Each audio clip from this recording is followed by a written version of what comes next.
আসসালামু আলাইকুম। আপনারা সবাই কেমন আছেন? আশা করি সকলেই ভালো আছেন। আজকে আমি হাঁসের মাংস রান্না করব। আমরা কিছু হাঁস পালি, এখান থেকে বড় দেখে 2টি হাঁস আজকে আমি জবাই করে রান্না করব। আমার হাঁসগুলো দেখেন মাশাআল্লাহ কত বড় হয়ে গিয়েছে। আমি যে 2টি হাঁস জবাই করব সেই 2টি হাঁস হবে ছেলে হাঁস। মেয়ে হাঁসগুলো ডিম পারবে, তাই মেয়ে হাঁসগুলো জবাই করব না। এই দেখেন এই 2টি হাঁস বেশি বড়, দেখতেই পাচ্ছেন কত বড় বড় হাঁসগুলো। 2টির গায়ের রঙও একই। এখন হাঁসগুলো আমি গরম পানি দিয়ে ভালো করে ধুয়ে পরিষ্কার করে নেব।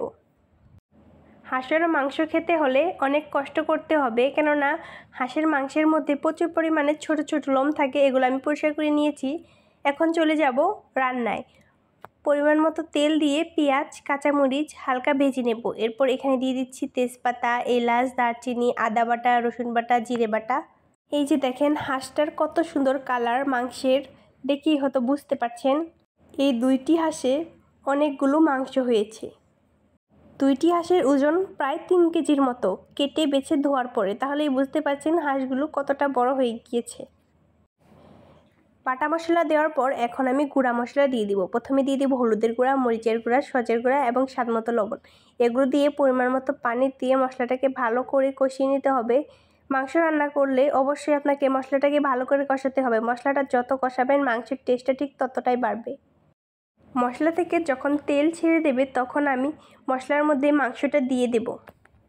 দেখেন কত সুন্দর সাইড দিয়ে কালার উঠে এসেছে, তেলও ভেসে উঠেছে। এখন আমি এর মধ্যে হাঁসের মাংসগুলো দিয়ে নেড়ে চেড়ে নেব।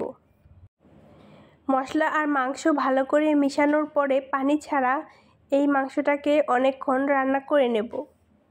এই রান্না করাকে অনেক দিকে কষানো মাংস বলে। এই যে আমার মাংস কষানো কিন্তু শেষ। এবার আমি মাংসটা সিদ্ধ হওয়ার জন্য পরিমাণ মতো পানি দিয়ে দেব। পানিটা অবশ্যই মাংসের মধ্যে গরম পানি ইউজ করবেন, তাহলে মাংসের টেস্টটা নষ্ট হয়ে যাবে না। গরম পানি দিলে কি হয়, মাংসের টেস্টটা খুবই ভালো আসে আর মাংসের কালারটাও নষ্ট হয় না। এই যে দেখতে পাচ্ছেন আমি পানি দিয়ে দিয়েছি পরিমাণ মতো। মাংসটা সিদ্ধ হওয়া পর্যন্ত আমি ভালো করে রান্না করে নেব এবং মাঝে মাঝে নেড়ে চেড়ে দেবো যাতে নিচে লেগে না যায়।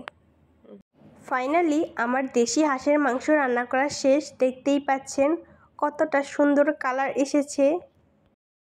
এই যে আমার রান্না শেষ যেহেতু, তো আপনারা কে কে হাঁসের মাংস খেতে পছন্দ করেন অবশ্যই কমেন্টে বলবেন। আমার রান্নাটা আপনাদের কেমন লেগেছে অবশ্যই কমেন্টে বলবেন। আজকের মতো বিদায় নিচ্ছি। আল্লাহ হাফেজ। সবাই ভালো থাকবেন।